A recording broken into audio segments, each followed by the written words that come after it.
김용민 브리핑.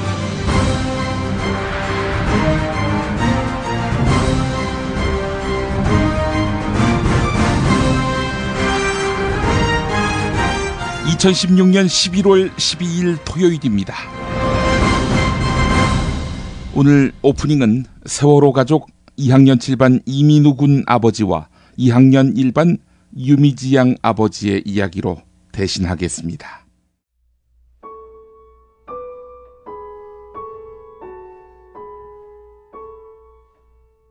저는 2학년 1반 유미지 아빠 유해종입니다. 저희 딸 미지하고는 우리 가족의 중에서는 5남매가 있는데 전부 다 아들만 있어갖고 미지는 첫 딸을 낳아서 전부 다 집에서 진짜 굉장히 이쁨을 많이 받고 자랐어요. 미지 엄마한테가 전화가 오더라고요. 지금 단원고 학생 수학여행 가는 배가 침몰을 하고 있대 그러더라고요. 그래서 무슨 소리야, 그 큰 배가 왜 침몰을 해?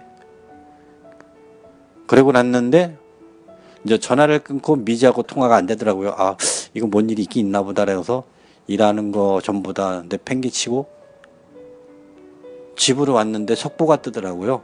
단원고 학생 전원 구조. 그래서 미지 엄마 보고 이제 그랬죠.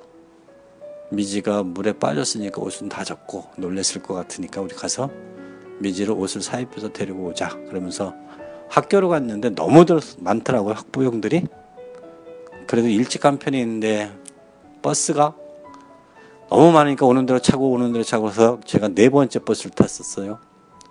근데 4번째 버스 타고 가는데 바깥에서 이제 소식이 들려오더라고요. 형님 왜? 이거 좀 상황이 좋지 않은 것 같아요. 무슨 소리예요? 말했더니 전원 구조가 아니고 지금 애들이 못 나온 애들도 있다고 그랬던데요. 그래서 야, 무슨 소리요? 전원 구조라서 우리는 데리러 가고 있는 중인데 그랬더니 막 아니에요 형님, 지금 아니에요, 방송이 아니에요 막 그러더라고요. 그래서 우리는 그 버스 타고 가니까 이제 소식을 못 듣잖아요. 그래서 가면서 바깥에서 니네 무슨 소식 있으면 빨리 좀 전화 좀 달라고 하면서 가는 도중에 아마 군산 휴게소인가 지나가니까는 첫 희생자가 나오더라고요. 그 희생자가 이제 우리 같이 타고 왔던 애 부모가 거기 탔더라고요. 그래서 우리는 참 안 됐다. 다 부조라는데 어떻게 죽은 애가 있을까. 그래서 이제 서로 위로하는 말들은 이제 그렇게 했죠. 그러다가 이제 진도 체육관에 도착을 했는데 생존자 현황판을 보니까는 사람들이 너무 많으니까 그게 안 보여요. 우왕좌왕을 해서. 근데 이제 생존자 학생들은 저 체육관 저쪽부터 해서 담요 뒤집어 쓰고 있었는데, 야, 미지 어떻게 됐냐 했더니 미지 살았을 거라고, 저 뒤에 어디 있을 거라고 그러더라고요. 그래서 다행이다. 그래서 살았겠구나. 그래서 찾아보니까 없더라고. 안 보여요. 한참 찾고 헤매다가 보니까는 없길래 그 현황판 생존자 면담을 하는데 그게 글씨가 써 있는데도 처음엔 안 보여요. 그래서 하나하나 손가락으로 짚어가면서 보니까는 없더라고요. 야, 이건 무슨 일인가. 애들은 분명히 살았다고 얘기는 했는데 없으니까 어떻게 된 건가. 그래서 그때부터는 뭐 이제 정신이 제정신이 아니죠. 왔다 갔다 뭐. 그 안에 있는 체육관에 있던 그 담당 공무원들 뭐 난리가 났었죠. 자기네들 뭐 다 하고 있다고 뭐 구조한다고 그래서 그런가 보서 팽목항을 갔었죠. 체육관에서 팽목항을 갔는데 거기서도 물어보면 지금 구조하고 있다 그러는데 실종자 가족들 부모들이 배 타고 나갔는데 아무것도 없고 배 한 대만 덩그러니 있다고 그러더라고요. 그래서 거기 난리가 났었죠. 팽목항에서 죽일 놈 살릴 놈 왜 너희들 안 구하고 있냐 막 엄청나게 싸웠어요. 좌우장관 싸웠는데 그날 저녁에 이제 시신이 부양 떠서 들고 나왔는데 봤는데 그때도 너무 많잖아요. 여학생, 남학생 이렇게 올라오면은 남학생 반은 가지 말고 여학생 반만 가고 또 남학생이 올라오면 여학생 반은 가지 말자. 그래서 그리고 봤는데 이제 여학생이 올라와 있는데 그 시신을 봤죠. 근데 딱 봤는데 완전 자는 모습, 입에서 거품 나오고 정말로 자는 모습, 편안하게 자는 모습인데 하루가 지나고 이틀이 지나고 3일이 지나니까 이제 시신이 많이 올라오잖아요. 근데 그 현황방에 이제 안내 방송을 해주는데 누구 무슨 뭐 자켓 뭐 이렇게 다 나오는데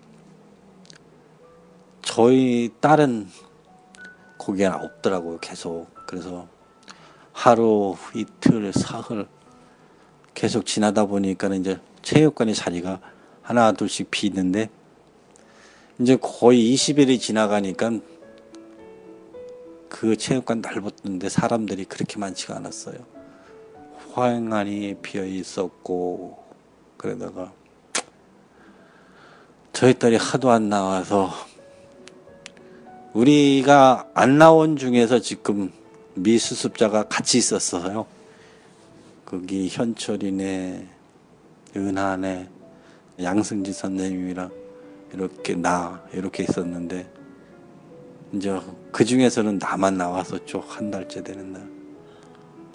애를 나왔다고 가서 가봤는데 거기서 일 보시는 분이 그러시더라고요. 아버님 애는 좀 안 봤으면 좋겠습니다. 그러더라고요. 그래서 왜 그러냐 그랬더니만 애가 좀 많이 망가졌으니까 평소에 좋은 모습만 기억하시는 게 좋겠습니다. 그랬더라고요. 그래서 그것도 어떻게 보면 참 애는 같지만 그냥 평소에 좋은 모습만 기억하자라고 생각을 하면서 애를 안 봤어요. 그 애를 거기서 이제 가서 보는데 그 세마폰 갖고 하얀 천으로 덮어놨는데 긴 머리만 봐서요. 그것만 보고 저는 이제 거기서 어떻게 까무러쳤는지 기억도 잘 안 나고 그랬거든요. 근데 미지가 나고 생존에 팔짱 끼면서 그랬어요. 이 다음에 자기가 비행기 태워주겠다고. 그 옛날엔 그랬잖아요. 딸 나오면은 비행기 타고 태워주고 아들 나오면 네 아까 태워준다고. 우리 딸이 그렇게 얘기를 하면서 지냈고 농담도 했는데 우리 딸이 한 달 만에 나왔는데 그 전에 나온 애들은 앰뷸런스 타고 올라갔거든요. 안산까지. 근데 저희 딸은 이 자식이 약속을 지키려고 그렇게 늦게 나왔는지 헬리콥터 타는데 하여튼 그 생각이 들더라고요. 이 자식이 죽어서까지 나한테 약속을 지켜주는구나. 너무 진짜 그런데다 비유를 하니까 너무 속상한 거예요. 이게 살아서 해줬으면 좋았을 텐데. 그래도 이 자식이 죽어서까지 그것을 지키려고 안 나왔구나 이런 생각이 들더라고요. 그래서 미지한테 항상 고맙고 미안하고 정말로 나는 해준 게 아무것도 없거든요. 그런데 미지를 보내고 나니까 또 한 가지 아쉬운 게 있더라고요. 아무리 애가 망가졌어도 마지막인데 그걸 보지 않은 게 너무 후회스럽더라고요. 생존에 있을 때 이제 이승에서 없는데 그거 얼마나 망가졌다고 그걸 못 봤나 하는 게 너무 후회스럽고 지금까지도 후회하면서 살고 있어요. 근데 또 어느 분이 그러시더라고. 봐도 후회 안 봐도 후회라고 그러더라고. 자기는 봐서 너무 후회가 된다고. 그게 맨날 꿈속에 나오는 것 같고 상상만 해도 그 생각이 올라오고 그래서 안 보니만 못한다고 그러더라고요. 그래서 저희들은 이게 무슨 일인지 몰라도 봐도 후회 안 봐도 후회 이런 삶을 살고 있어요.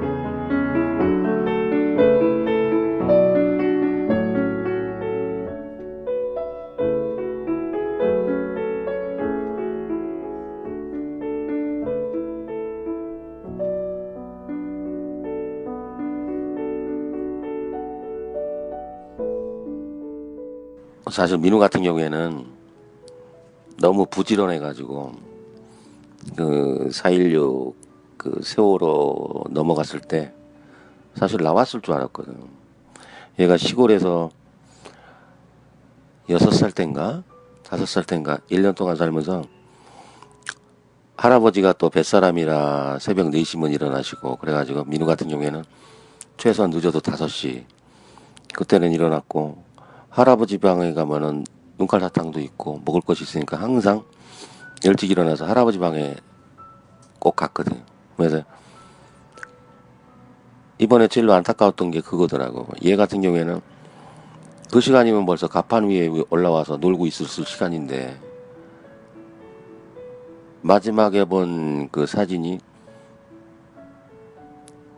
4층 선미 거기서 몇 발짝만 걸어 나가면은 가판인데 거기서 구명조끼 입고 있는 게 사진이 선명하지 않아서 그렇지 꼭 민우 같더라고요. 네. 내가 민우 팽목항에 있을 때 딱 바랬던 거는 한 3일까지는 살아있길 바랬고 4일째 되는 날부터는 네가 식물인간이 돼도 좋으니까 나와만 줘라 라고 했었거든. 근데 일주일째 되는 아침 6시 45분인가 43분에 인근 해역 빠지선 옆에서 4명이 떠올랐거든. 남학생들 여학생들 제일 아침에. 그래서 그날 아침에 새벽에 5시인가 돼갖고 약국 가가지고 내가 청심환을 달라고 그랬거든. 근데 그러니까 내 몸도 알고 있었던 것 같더라고. 뭐 민우가 올라올지를. 그래가지고 백목에 있으면서 3일 밤 안 자고 안 먹고 담배랑 커피만 먹으면서도 버티고 그랬었는데 7일째 되는 그 새벽에 내가 그렇게 몸이 반응했던 게 아들이 나온다는 걸 나도 알고 있었던 것 같더라고. 그리고 민우 같은 경우에는 뭐 먼저 갔어도 지가 무슨 때만 되면 그 전날 나한테 찾아와. 제일 처음에 49제 때는 내가 침대에 앉아있는데 민우가 오더니 아빠 그만 울어 그러더라고. 내가 꿈속에서도 울고 있었거든. 아빠가 계속 울면 나 어떡하라고 그러더라고. 나 못 가잖아. 그러더니 그 다음 생일날 12월 달에 찾아오더니 머리를 염색을 하고 찾아와가지고 너무 밝은 모습이더라고. 아빠 나 괜찮다고 그러면서 지가 나를 안아주더라고. 그게 그리고 나서 구정 때 또 찾아봤는데 그때는 어린 모습으로 찾아왔거든.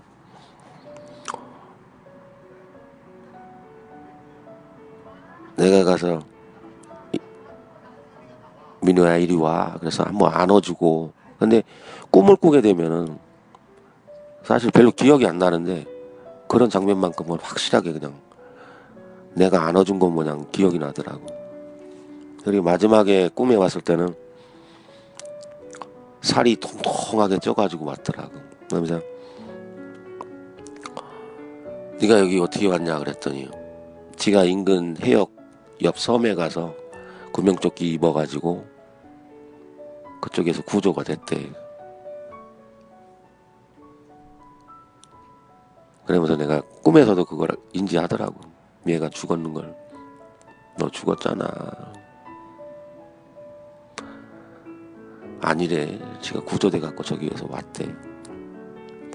그러니까 이놈이 아빠를 위로하려고 계속 꿈에서 나오더라고.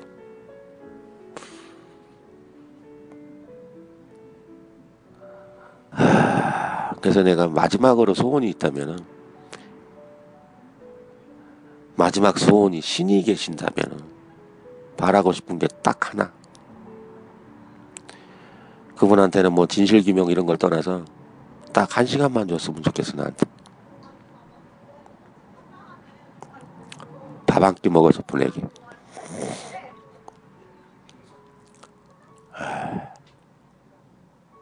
그거 하고 싶어 진짜. 내 마지막 소원이 그거야. 진실 뭐 그런 거 다 떠나서 신이 있다면은 그것만 해줬으면 좋겠어.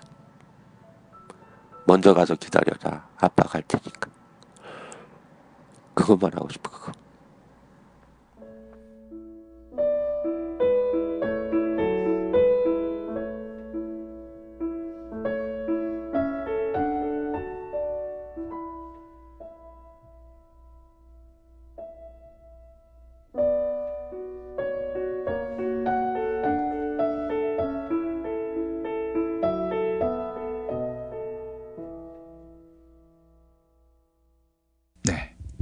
오늘 오후 서울 광화문입니다.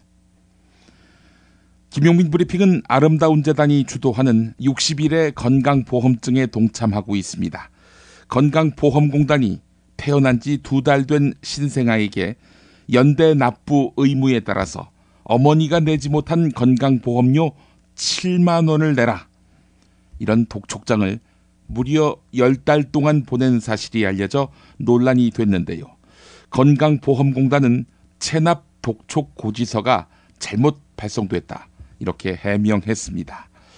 그런데 문제는 연대 납부가 아니었습니다. 출생신고 당시 아이가 어머니와 같은 의료급여 수급자로 등재되지 않아 미성년자로 구성된 단독 세대가 됐고 이로 인해 건강보험료가 부과됐다는 것입니다. 현행법상 태어난 지 2달 된 신생아라도 단독 세대일 경우 건강보험 납부 의무가 생깁니다. 아름다운 재단이 이러한 제도를 개선하기 위해 기초연구를 진행합니다. 자세한 사항은 아름다운 재단 홈페이지 60일의 건강보험증을 살펴봐 주시기 바랍니다. 생활고 때문에 건강보험료를 내지 못한 사람들에게 병원은 사치입니다.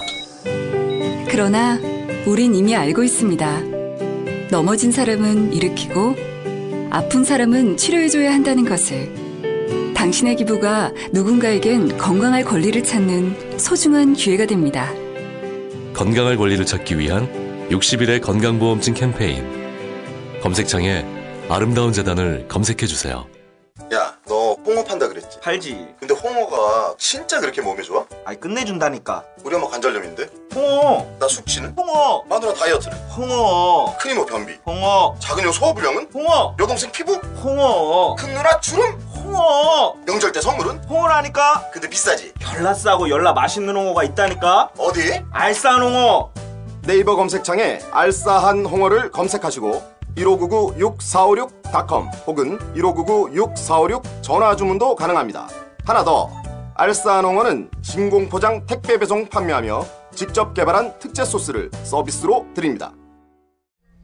충남 금산의 넓은 인삼밭, 정성농장을 일군 농부아버지 이정열 씨. 자연은 노력한 만큼 내어준다. 그 자연의 마음을 알기에 정성농장을 더불어 일구는 아들 이성규 씨도 아버지에게 배운 것처럼 정직하고 또 성실하게. 정성농장 홍삼은 인삼 재배부터 가공 판매까지 모두 책임지고 있습니다. 그래서 대한민국 1등 품질을 자부합니다. 검색창에 정성농장 홍삼을 검색해주세요. 정성농장 홍삼. 전화문의는 010-9754-6972. 굶고 뛰고 땀 빼고 다 해봤다. 그래봐야 소용없었다. 다이어트는 결국 먹는 게 문제다. 다이어트 전문 쇼핑몰 비타샵에서 수십 가지 동결건조 채소 곡물에다 3가지 단백질, 거기에 효소와 비타민, 미네랄을 더해 만든 다이어트 전용 그린 스무디를 추천합니다. 다이어트 전용 그린 스무디, 이걸 어떻게 하는 거죠? 하루 2끼만 맛있고 든든한 비타샵 스무디로 바꿔 드시면 됩니다. 검색창에서 비타샵을 검색해주세요. 이제부터는 관록의 뉴스 해설가 김용민이 오늘 아침 조간신문을 훑어드립니다. 세월호는 여전히 물밑에 가라앉아 있습니다마는 진실은 인양되는 것 같습니다. 최순실의 단골 성형외과가 1년에 9,000명분의 프로포폴을 구입했다고 합니다.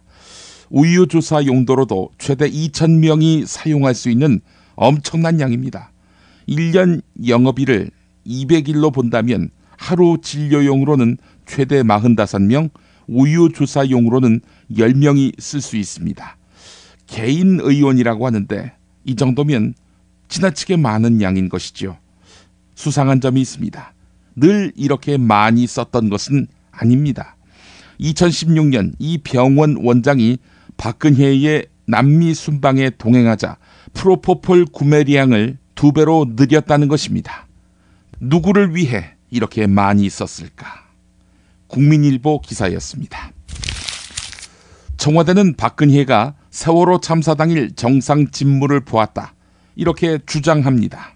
문제는 박근혜가 참사 당일 청와대 집무실에 있었는지 관저에 있었는지 명확히 해명되지 않았다는 점입니다. 이거 중요합니다. 한편 대통령 비서실장일 때 김기춘은 7시간 동안 박근혜가 어디 있었는지 모른다, 이렇게 증언한 바 있습니다. 정상 직무를 보았다면 모를 수 있겠습니까? 하여간 박근혜가 대통령인 상황에서는 그 7시간의 진상을 규명할 길이 없습니다. 문고리 권력 3인방 정호성이 그 7시간에 대해 증언했다고 합니다. 검찰 가서 말입니다. 경향신문이 그 내용을 일면에서 다루고 있는데 박근혜가 그때 집무실이 아닌 관저에 있었다, 이렇게 밝혔다고 합니다. 관저. 네, 자고 먹고 씻는 사적 공간입니다. 재택근무를 했다, 이런 이야기인데 사실 피부 시술을 받았다거나 구술을 했다거나 누군가와 밀회를 즐겼다는 설이 분분했지요. 밀회를 즐겼다고 이야기한 일본 기자는 된통 당했고요.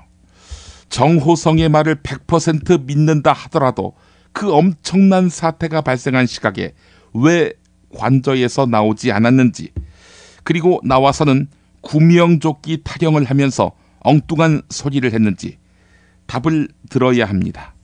확실한 것은 박근혜가 당시 세월호 참사 상황을 제대로 모니터하지 않고 있었다는 점입니다. 이것만으로도 박근혜는 대통령직을 내놓아야 할 죄를 저지른 것입니다. 오늘 토요판 한겨레에는 박근혜의 심리를 분석하는 기획이 있는데요. 황상민, 김태형 두 심리학자의 견해가 소개됐습니다. 두 사람은 박근혜의 심리를 정확하게 짚어낸 분석가로 통합니다. 우선 김태형 심리연구소 함께 소장의 발언 인용합니다. 박근혜는 정상적인 사회생활이 불가능한 사람입니다. 이런 사람을 대통령으로 올려놓고 뒤에서 사리사욕을 챙겼던 최순실과 새누리당이 무능한 박근혜보다 더 나쁩니다. 최순실 게이트로 국정 지지율 반등이 없고 시민들의 하야 요구가 거세지면 아마 새누리당이 주도적으로 박근혜 하야와 사법 처리를 주장할 겁니다. 네, 저도 그렇게 봅니다. 새누리당이 먼저 박근혜를 끌어내려 할 것입니다. 황상민 전 연세대 교수의 코멘트도 보겠습니다. 박근혜 하야는 할 수 있다 할 수 없다의 문제가 아닙니다. 쉽냐 어렵냐의 문제입니다.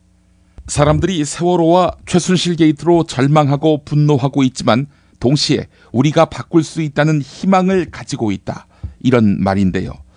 이 변화의 물줄기를 잘 이끌어주는 사람이 유력한 차기 대선 주자가 될 것이라고 진단했습니다. 그런데 지금은 잘 보이지 않네요. 네, 이런 말도 했습니다. 광장에서 연대하는 정도가 아니라 리드하는 지도자를 대중은 원한다, 이런 말 같습니다. 검찰 특별수사본부는 박근혜에 대한 소환조사도 배제하지 않겠다는 입장입니다. 별도의 장소가 아닌 일반인과 마찬가지로 서울중앙지검에 불을 방침이란 것입니다. 검찰의 서면조사 방문조사로는 국민들 분노를 다독일 길이 없다고 본 것입니다. 박근혜 조사는 최순실 구속기간이 만료되는 오는 19일 이전에 한다는 방침인데요. 이르면 일주일 안에 이루어질 가능성도 있습니다. 포토라인에 세울까요? 물론 현직 대통령이니 경호는 삼엄할 겁니다만. 동아일보가 보도했습니다. 네, 이런 어처구니 없는 쇼를 하겠다는 겁니다. 이 쇼에 국민들이 눈 하나 깜짝할 것 같습니까? 꼼수를 써봐야 소용없을 겁니다.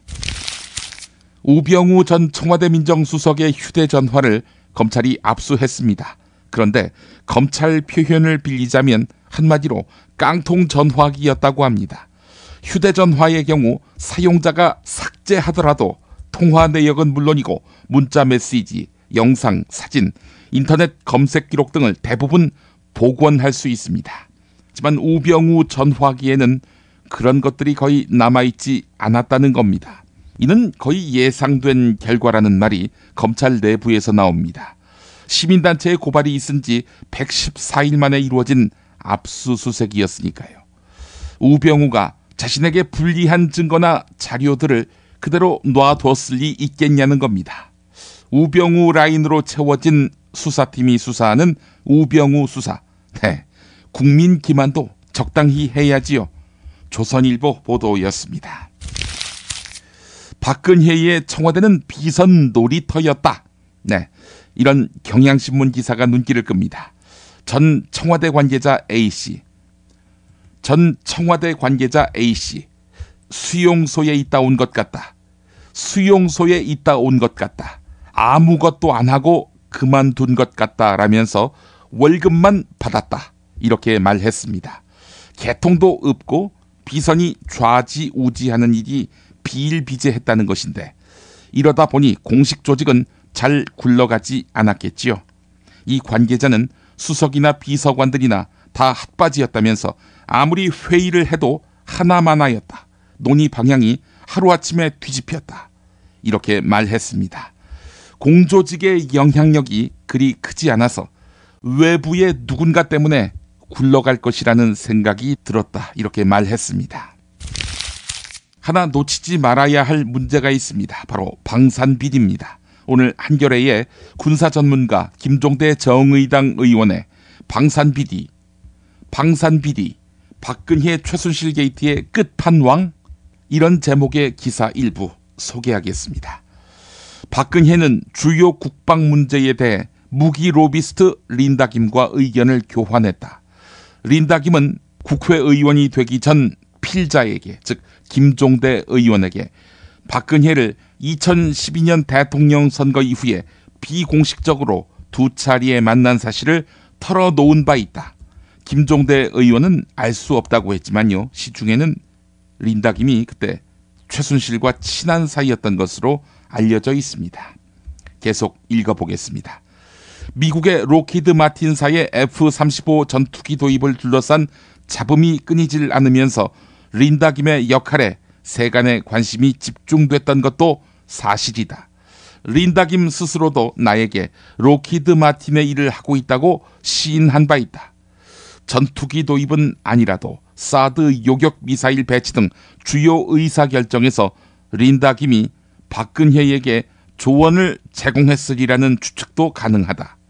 그간 군사안보 문제와 관련해 공식 기구의 논의는 배척되고 모든 의사결정이 전격적으로 대통령에 의해 결정되고 부처는 그 뒤를 쫓아가기에도 바쁜 독주와 독선으로 일관해왔다. 네, 이제 퍼즐이 맞춰지고 있네요. 2014년 11월 세계일보가 정윤회 문건을 보도해서 큰 파문이 일었지요. 당시 문건 유출자로 지목된 한일 전 경위. 네, 어제 한일 전 경위가 최경락 경위에게 뒤집어 씌우면 불기소하겠다는 회유를 청와대 상층부로부터 들었다. 이렇게 밝힌 내용 전해드렸지요. 한일 전 경위는 회유당하지 않고 거절했습니다. 그러자 이튿날 한일 전 경위는 긴급 체포됐습니다. 최경락 전 경위도 며칠 뒤 스스로 목숨을 끊었습니다. 정윤회 문건에는 문고리들이 청와대 문서를 산더미같이 들고 나가서 정윤회에게 보여주었다는 것이지요. 그리고 국정을 협의했고요. 당시 검찰은 거짓말이라고 했습니다. 그런데 거짓말이었나요? 미국 이야기 좀 해보겠습니다. 도널드 트럼프가 미국 대통령에 당선된 직후 불붙은 반 트럼프 시위가 극에 달하고 있습니다. 워싱턴 DC와 뉴욕에서 시작된 시위가 버지니아와 매사추세츠, 일리노이, 텍사스, 캘리포니아 등 50여 개의 도시로 확산됐습니다. 시위에는 고등학생이 참여하고 세상에 화염병이 등장하는 등 과격해지고 있습니다. 이런 가운데 온라인을 중심으로 이번 대선에서 트럼프보다 더 많은 표를 얻고도 선거인단 수에 밀려 패한 힐러리 클린턴이 당선돼야 한다. 이런 주장도 확산되고 있습니다. 서울신문이 보도했는데요. 우리 같으면 대선 불복 아니냐 이러면서 비난받을 텐데 미국에서는 이런 논의가 자유롭네요. 심지어 뉴욕주, 캘리포니아주에서는 미국 연방에서 독립하자 이런 주장도 나오고 있습니다. 저는 이 같은 미국 시민의 저항에 지지를 표합니다만 트럼프가 당선까지 될 수 있었던 데는 기성 주류 정치권과 기득권층에 대한 유권자들의 불신과 반감, 양극화와 불평등에 대한 분노의 표시로 볼 수밖에 없다는 점에서 다음 대선 한국의 표심을 전망하는 좋은 척도가 될 것 같습니다. 안병진 경희사이버대 교수는 한국도 보수 진보를 떠나 기성 정치에 대한 아웃사이더들의 반감이 굉장히 크다면서도 트럼프 당선을 통한 분노의 표시는 타자에 대한 분노나 반이민적 분노인데 한국은 가진 자나 재벌 기득권에 대한 분노로 나타날 것이다. 이렇게 말했습니다. 그러면서 안철수 현상, 비정치인인 반기문에 대한 지지에 더해 급진적 언행으로 주목받아온 이재명 성남시장이 최근 급부상하는 것도 이 같은 기류를 반영하고 있는 것이다. 설명했습니다. 한편 김윤철 경희대 후마니타스 칼리지 교수는 기존 대선 잠룡들이 근본적인 혁신 행보를 하지 않는다면 힐러리 클린턴의 길을 갈 수 있다. 이런 분석도 제기했습니다. 조선일보 기사 하나 더 보겠습니다.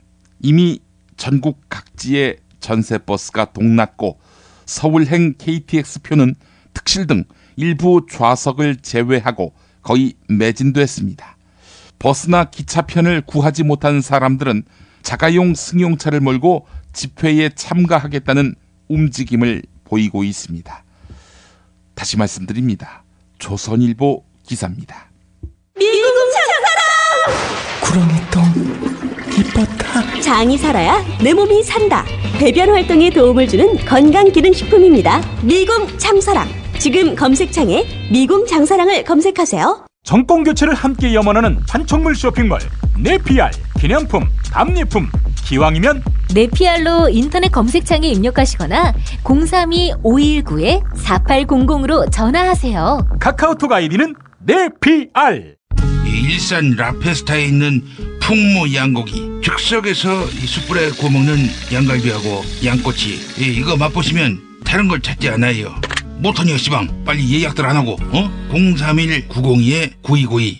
수아비스랩닷컴에서 한 달간 오픈 기념 행사로 100% 페이백 행사를 진행합니다. 구매한 가격만큼 그대로 현금으로 돌려주는 100% 페이백. 부담 없이 수아비스 화장품의 효과를 확인하세요.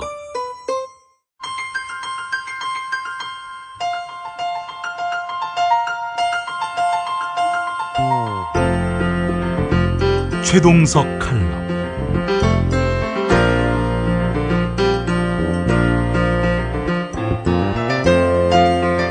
안녕하십니까, 최동석입니다. 지난 6월 영국의 브렉시트에 이어 트럼프가 미국 대통령으로 당선되는 바람에 세계인들이 큰 충격을 받았습니다. 영국의 브렉시트와 미국의 트럼프 사건에서 충격을 받았다는 것은 언론인들과 여론조사 기관들이 민중의 상식과 너무나 동떨어진 정보를 수집했다는 것을 말해줍니다. 왜 이런 현상이 벌어졌을까요? 영국과 미국의 지배층은 자신들의 사회가 어디로 가고 있는지 전혀 모르고 있었기 때문입니다.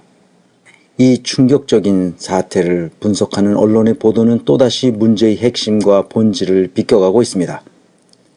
여론조사에서는 잘 드러나지 않았던 백인 하층민들이 대거 투표장에 나왔기 때문이라고 분석하고 있습니다. 이것이 언론사와 정치 분석가들의 결론입니다. 그리고는 트럼프는 개또라이다. 이제 미국은 큰일 났다. 무슨 일이 벌어질지 모른다. 미국의 종말이다. 이런 얘기를 합니다.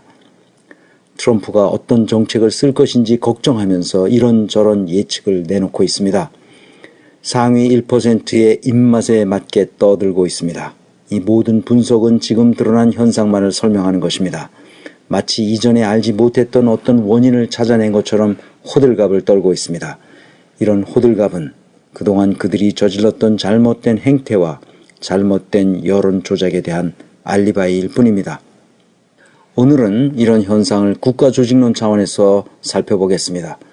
자본주의는 하나의 이념체계로서 철학체계입니다. 시장경제를 이용하여 자본 축적을 최고의 가치로 삼는 철학이죠. 이 자본주의 철학을 실현하는 방식은 나라마다 다르지만 크게 보면 두 가지 유형으로 나눌 수 있습니다. 신자유주의 모형과 삼인주의 모형입니다. 우선 신자유주의 모형을 보겠습니다. 신자유주의란 기본적으로 약육강식과 승자독식의 원리를 추구하는 경쟁 패러다임입니다. 권력을 가진 강한 자들이 약자의 피를 빨아먹는 구조를 용인합니다. 영국과 미국이 대표적인 국가입니다. 영미식 자본주의 또는 앵글로색슨 모형이라고도 부릅니다. 이런 나라들의 특징은 지난 30여 년 동안 중산층에 속했던 사람들 중에 상당 부분이 하층민으로 떨어졌다는 것입니다. 그들은 자신들이 어떻게 이렇게 하층민으로 떨어지게 되었는지 그 원인을 분석하지 못하고 있고 자신들이 어떻게 해야 이 불안한 상황에서 탈출할 수 있을지 모릅니다. 어떤 처방도 알지 못합니다. 다만 그들은 그저 이렇게 된 상황에 분노할 뿐입니다. 그들은 자신이 뭔가 잘못했기 때문에 또는 더 노력했어야 하는데 노력하지 않았기 때문에 이렇게 된 것은 아닐까 부끄럽게 여기기도 합니다. 그들은 분노와 부끄러움의 감정을 어디에 호소해야 할지도 모릅니다. 이들이 할 수 있는 일은 자신의 형편을 대변해 줄 수 있는 속 시원한 사람에게 투표하는 것밖에 없습니다. 그래서 이 사람들은 미국판 이명박이라고 할 수 있는 트럼프에게 투표한 것입니다. 브렉시트를 경험한 영국도 마찬가지입니다. 1980년대 대처 총리가 추진했던 신자유주의 정책 이후 중산층에 속해 있던 민중들의 대부분이 하층민으로 떨어졌습니다. 그들은 자신의 삶이 점점 팍팍해지자 외국인 노동자가 자신들의 일자리를 빼앗았기 때문이라고 여겼습니다. 유럽연합에서 탈퇴하여 외국인 노동자들이 더 이상 영국에 들어오지 못하도록 투표한 것입니다. 문제의 진정한 원인이 무엇인지 잘 이해하지 못한 것이죠. 브렉시트 결과에 따라 집권당인 보수당 정부는 유럽연합과 탈퇴 협상을 벌이려고 하자 이번에는 고등법원에서 의회의 승인을 거치도록 판결했습니다. 가난한 민중들은 법원을 비난했습니다. 행정부는 이에 불복하여 대법원에 상고한 상태입니다. 그러나 스코틀랜드는 당연히 법률적 판단을 따라야 한다고 주장하면서 유럽연합 탈퇴를 반대하고 있습니다. 영국인들은 브렉시트가 어떻게 되는 것인지 오리무중에 빠졌습니다. 영국은 이렇게 엉망진창의 갈림길에 서 있습니다. 한때 세계를 제패했던 영국이 어쩌다 이렇게 되었을까요? 영국의 지배층은 민중이 무엇을 불편해하고 있으며 어떤 생각을 하고 있는지 전혀 알지 못하고 있습니다. 왜 지배층이 민중의 마음을 읽지 못했을까요? 그것은 계급사회가 되었기 때문입니다. 엘리트 계층으로 태어나 그런 환경에서 자라난 사람들은 민중의 삶과는 괴리될 수밖에 없습니다. 신자유주의 시장 경제를 추구하는 사회는 점점 견고한 피라미드형 계층 구조를 만들었고 계급 간 이동도 점점 어렵게 만들었습니다. 계급 질서에 의해 국가 조직이 움직일 수밖에 없었습니다. 브렉시트 책임을 지고 데이비드 캐머런 총리는 사임했습니다. 그 후임으로 테레사 메이가 총리로 취임했습니다. 총리가 바뀌어 봐야 소용이 없습니다. 그들은 모두 금수저를 물고 태어나 옥스퍼드 대학을 나와 엘리트 코스를 밟아온 정치인들입니다. 민중의 애환을 알 턱이 없습니다. 이렇게 계급 질서에 의해 움직이는 영국은 결국 민중의 삶과 동떨어진 나라가 되었습니다. 이제 영국은 그저 과거의 영광으로 먹고 사는 초라한 나라로 변해가고 있을지도 모릅니다. 이제 우리나라를 봅시다. 영미식 앵글로색슨 모형을 모방한 한국도 이런 경쟁 패러다임을 추구해왔습니다. 그 결과 어떻게 되었을까요? 최상위 0.1%가 모든 권력과 부를 차지하게 되었습니다. 경제 권력과 정치 권력이 결탁하여 강고한 계급의 최상위층을 형성했습니다. 상위 1%는 최상위층 0.1%를 떠받치면서 그들로부터 부의 일부를 나누어 갖는 구조가 되었습니다. 차상위 10%는 상위 1%를 위한 머슴으로서 그들에게서 떨어지는 떡고물의 부스러기만 받아먹을 수 있는 정도입니다. 차상위 10%마저도 이렇게 인간적인 삶을 사는 것이 버겁습니다. 나머지 90%는 현재뿐만 아니라 미래의 생존도 불안한 상태에서 비인간적인 삶을 살아가고 있습니다. 1대 99라는 유행어는 결코 과장된 것이 아닙니다. 우리나라 재벌 2, 3세들을 봅시다. 아니 우병우, 홍만표, 진경준 같은 사람들을 봅시다. 그들이 처한 환경을 보면 서민들의 고통을 이해하지 못하는 것이 당연합니다. 이것은 우리 사회와 국가가 정의롭지 못한 방향으로 구조화되었다는 것을 의미합니다. 공동체가 파괴된 것입니다. 이것이 바로 신자유주의 모형의 결정적 폐해입니다. 이제 3인주의 모형을 봅시다. 시민으로서 누리는 자유와 평등의 가치를 동시에 추구하는 자본주의가 바로 3인주의 모형입니다. 그렇다고 시장경제를 무시하지 않습니다. 그러나 시장경제가 사회의 모든 문제를 해결해 준다고 생각하지도 않습니다. 공동체를 위해서 필요한 경우에만 시장경제를 활용합니다. 3인주의 모형을 가장 잘 나타낸 것은 협동조합입니다. 모든 조합원이 평등하면서도 자유롭게 조합의 운영에 참여하고 의견을 제시할 수 있으며 그 의견들이 조합 경영에 잘 반영되는 구조입니다. 협동조합은 절대로 계층 구조를 용납하지 않습니다. 특권층을 용납하지 않는다는 말입니다. 사람 위에 사람 없고 사람 아래에 사람 없습니다. 어떤 결정을 할 때라도 항상 대화하고 토론하고 합의해 나가는 방식으로 일합니다.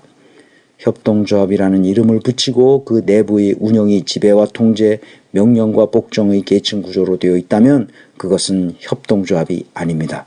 협동조합이라는 허울을 뒤집어 쓴 착취구조일 뿐입니다. 협동조합의 운영 원칙은 기본적으로 3인주의 정신과 동일합니다. 그러므로 협동조합이 발전한 나라에서는 국가도 협동조합처럼 운영됩니다. 그런 나라를 3인주의 철학에 의해 운영되는 국가라고 합니다. 협동조합의 나라라고도 말합니다. 이런 나라들이 2008년 세계적인 금융위기에서도 끄떡도 하지 않은 이유는 협동조합의 힘과 풀뿌리 민주주의 때문이었습니다. 지배와 통제의 계층 구조를 용납하지 않는 3인주의 모형에는 두 가지 형태가 있습니다. 게르만 모형이 있고 스칸디나비아 모형이 있습니다. 사회주의 요소가 덜 가미된 게르만 모형은 독일, 스위스, 오스트리아, 네덜란드이고 사회주의 요소가 크게 가미된 스칸디나비아 모형은 덴마크, 노르웨이, 스웨덴, 핀란드 같은 나라들입니다. 이 나라들은 지구상에서 현재 가장 높은 생산성과 창의성을 구현하고 있습니다. 시민들이 풍요롭고 인간적인 삶을 살아가고 있습니다. 그래서 조직 구조를 피라미드형 계층 구조가 아니라 협동조합처럼 네트워크형 수평 구조로 설계해야 합니다. 협동조합 구성원들은 인간의 존엄성을 존중해야 한다는 원칙에 공감하고 서로 경쟁하는 것이 아니라 서로 협동하도록 조직을 설계합니다. 저는 이러한 조직 설계 방법론을 지금까지 가르쳐왔고 가는 곳마다 이런 수평 조직을 위해 헌신했지만 우리나라에서는 이게 잘 먹히지 않는다는 사실을 알았습니다. 왜 그럴까요? 인간 존중의 사상과 그 사상에 기반한 수평적인 조직 설계를 시도하면 우리 문화에 부합하지 않는다고 주장합니다. 그 문화를 바꾸자고 수평 조직으로 설계하는 것이라고 알려주면 조직 문화는 잘 바뀌지 않는다고 하면서 수평 구조를 불편해합니다. 수평 구조를 시도하려고 하지 않습니다. 상위 1%에 해당하는 사람들과는 어떤 합리적 토론도 불가능합니다. 그들은 또 다른 전략을 가지고 있습니다. 자신들이 부당한 기득권에 저항하는 사람들을 언제나 종북, 좌빨이라는 딱지를 붙이면서 여론을 조작하여 하층민들이 자신들을 지지하도록 만들어 왔습니다. 이들의 전략이 지금까지 먹혔습니다. 여기서 우리가 왜 혁명을 하지 않으면 안 되는지 분명해졌습니다. 21세기의 혁명은 결코 피를 부르지 않습니다. 쿠데타는 피를 흘릴지 모르지만 혁명은 그렇지 않습니다. 21세기에는 혁명을 두려워할 필요가 없습니다. 광화문 내거리에는 단두대가 설치되어 있지 않습니다. 광화문에는 시민들이 모여서 헌법 정신을 무참히 짓밟은 박근혜를 퇴진시키려는 함성과 촛불이 있을 뿐입니다. 혁명이란 시민들의 의사를 무시해왔던 권력자들을 그 자리에서 끌어내리는 것입니다. 그것이 혁명입니다. 이 혁명을 두려워하는 정치인들이 있습니다. 이들은 박근혜와 공범이라고 할 수 있습니다. 유럽인들은 그런 혁명을 수없이 경험했고 권력을 가진 자들이 허튼 수작을 부리면 언제나 혁명으로 그들을 끌어내렸습니다. 그래서 유럽인들은 오늘날과 같은 인간의 존엄성이 존중되는 풍요로운 사회를 만들었습니다. 우리도 그런 혁명의 경험이 계속 쌓여야 합니다. 1960년 4월 혁명과 1987년 6월 혁명에 이어 2016년 11월 혁명을 다시 민중의 힘으로 해내야 합니다. 1987년에 만든 헌법은 잘 알다시피 상위 1%의 불법적인 행태를 막을 수 없었고 정경유착의 고리를 끊을 수 없는 헌법이었습니다. 저 낡은 헌법을 민중에 의한 민중을 위한 헌법으로 수정해야 합니다. 이제 혁명의 그날이 밝았습니다. 오늘 광화문 광장에서 촛불과 함께 혁명을 일으킵시다. 다음 시간에는 협동조합과 같은 네트워크형 수평 구조로 조직을 설계하려면 어떻게 해야 하는지 살펴보겠습니다. 지금까지 최동석 인사조직연구소장이며 아시아 연구네트워크 인사조직혁신센터장인 최동석 박사였습니다.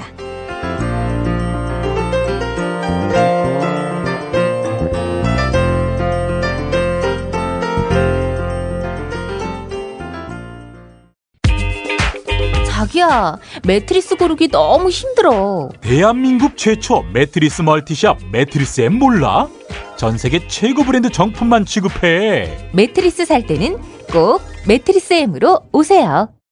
우주가 도와도 청춘은 암담합니다. 대통령에게 무슨 기대를. 공공부문 성과연봉제를 집착한 사람이 대통령이었나요? 파업하고 있는 철도 노동자들은 묻고 있습니다. 재벌이 곡간을 열어서 민중들이 행복히 살 수 있는 나라를 만들어야 된다 외치시는데 그 뜻에 함께할 것입니다. 쌀값이 개 사료값보다도 못한다는 것이 말이나 돼야? 올려준다고 대성공약만은 연락이 하더만 왜 지키지도 않고 그랴? 물대포에 맞은 명백한 외인사를 부검한다는 정부 말이 됩니까? 전쟁 갈등 부추기는 사드 그렇게 좋습니까?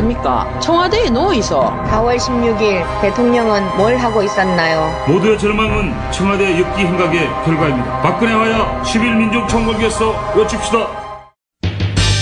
하루 두 차례 대한민국과 지구촌의 오늘을 정직하게 비춰드립니다. 권력이 진실을 압도하는 세상. 김용민 브리핑은 작은 희망의 불씨가 되겠습니다. TV 뉴스 집중해. 김프로이드. 김프로이드 만나겠습니다. 어서 오십시오. 네, 안녕하세요. 김프로입니다. 우리 김프로. 예. 오늘 이 방송 들으면서 광장 가시는 분들 많을 텐데. 아, 그렇죠. 김프로도 갑니까? 그럼요. 아픈 몸을 이끌고. 아픈 몸을 이끌고. 어디 투병한 게 있어요? 아니 감기 걸려가지고. 아이고 심하게 걸려가지고. 네. 오늘은 날씨가 좋다고 하는데 녹음 날짜 기준으로 어제 저희가 지금 마이크 앞에 서 있지 않습니까? 네네네. 오늘 날씨가 어떨지는 모르겠습니다만은 여간 하늘이 만들어준 그런 혁명의 날 아니겠습니까? 혁명이라는 표현이 굉장히 좀 불온하고 네. 그렇게 생각하는 분들이 많은데 당장 민족의 태양이신 박정희 장군께서도 혁명이라는 표현을 썼습니다. 아니 우리 박 장군님만 혁명하라는 법은 없잖아요. 네. 그죠? 예. 자, 오늘 시민들 우리 방송 들으면서 많이 이 도심으로 모여주시고 네. 도심에 주차 시설이 그렇게 마땅히 없습니다. 그러니까 좀 멀찌감치 세워놓고 네. 대중교통을 이용하시면 좋겠어요. 그러니까요. 5호선 타고 오시는 분들은 광화문역은 그냥 지나가니까. 아 그래요? 네, 종로 3가나 이런 데 내려가지고 슬슬 걸어오시면 될 것 같아요. 예. 종로 3가 있지 않습니까? 그렇죠. 네. 낙원상가가. 예. 네. 존나 많이 걸어야 되는데. 슬슬 걷는다고 생각하면 되죠. 나는 아주 힘들어요. 모든 사람이 다 우리 김프로 같다고 생각하면 안 됩니다. 그런가요? 예. 네. 우리 송미호 씨도 오나요? 가겠죠. 예. 데이브니어도. 아마, 예. 지난주에도 갔고. 그렇습니다. 다 나오는구만. 다 나가야 되는 거 아닌가요? 할 수 있는 거라도 해야죠. 맞습니다. 예. 자, 우리 방송 뉴스 이야기 많이 하는데 네. 어떻습니까 요즘에? 그래서 이제 쭉 한번 봤어요. 예. 워낙 이제 많은 뉴스가 쏟아지고 있으니까 기류가 어떤지 뭐 이런 걸 다 챙겨볼 수는 없고 예. 제가 정리를 해드릴 테니까 예. 굳이 그 지상파 뉴스들 보면서 암 걸리지 마시고 제가 정리해드릴 테니까. TV조선 보는 게 나을 것 같아 요즘에는. 지금은 그렇죠. 예. 기류가 조금 달라졌어요. 예전하고. 예. 아예 대놓고 뭉개거나 막 이럴 때 하고 기류는 조금 달라졌는데 네. 이제 완전 사람들이 그 흥분해가지고 쏟아낼 때와는 조금 이제 차이가 좀 있어요. 예. 그냥 옛날처럼 끌려서 마구 보도하던 때하고는 이제 가르마를 좀 타기 시작해가지고 아주 미묘한 차이를 보이고 있는데 오늘은 그거를 조금 소개를 해드릴까 합니다. 미묘한 차이. 네. 예예예. 그 지난주에 워낙 일이 많았으니까 뭐 큰 일들만 이렇게 좀 정리해서 보면 예. 토요일 날 지난주에 이제 한 20만 명 가까이 광장에 나왔죠. 꽉 찼습니다. 네. 예. 그렇고 6일 날 일요일 날 SBS가 삼성이 정부 지원을 약속받고 280억을 최순실 쪽에다가 지원을 했다. 예. 뭐 그래서 이제 독일 사람의 인터뷰를 빌어가지고 굉장히 많이 단독을 쏟아냈고요. 예. 그 다음 날 7일 날 이제 우병우가 출석하고 조선일보가 사진을 공개했습니다. 팔짱 끼고 있는 사진을 공개했죠. 망원 렌즈로 촬영한 거겠죠. 그렇죠. 네. 그리고 이제 그날 저녁에는 최순실 사단이 청와대에서 이제 일간 베스트 뭐 이렇게 댓글 달고 막 이런 이제 걸 했다는 걸 또 폭로를 했고 그 다음 날은 이제 JTBC가 주로 쭉 흐름을 이어가고 있는데 성형외과 관련 의혹이 화요일 날 8일 날 드디어 이게 나오기 시작합니다. 드디어 나왔어요. 그래서 이제 청와대 납품하는 화장품이 되기도 하고 뭐 순방때 따라가기도 하고 뭐 이렇게 지원을 받았다. 그리고는 9일 날 주사제 관련한 내용을 이제 JTBC가 계속 쓰기 시작하고요. 주사제. 그리고 10일 날에는 주사제를 대리 처방해가지고 가져갔다. 뭐 이런 내용까지 이제 쭉 계속 나오고 있어요. 그러니까 의사의 처방전이 나와야 하는데 그거 없이 그냥 멋대로. 네, 다른 사람이 이제 받아갔다. 뭐 이런 의혹이 있다. 해가지고 이제 쭉 이게 지난주 한 주 동안 있었던 이제 굵직한 사건들인데 SBS는 방송 3사 중에서 이제 TF를 막 가동해가지고 나름대로 이제 다 방송사들이 취재를 하고 있는데 뒤늦게 가동하기는 했는데 독일 현지하고 검찰하고 이쪽에서 이제 조금씩 활동을 막 하면서 이제 단독 보도들을 이제 좀 내놓고 있고요. 왜냐하면 이미 제보자들은 JTBC나 TV조선이나 한겨레나 이런 데 다 있기 때문에 거기를 뒤늦게 뚫고 들어가가지고 뭐 새로운 걸 발견해낼 수는 없고 2라운드는 사실은 이제 검찰 속보거든요.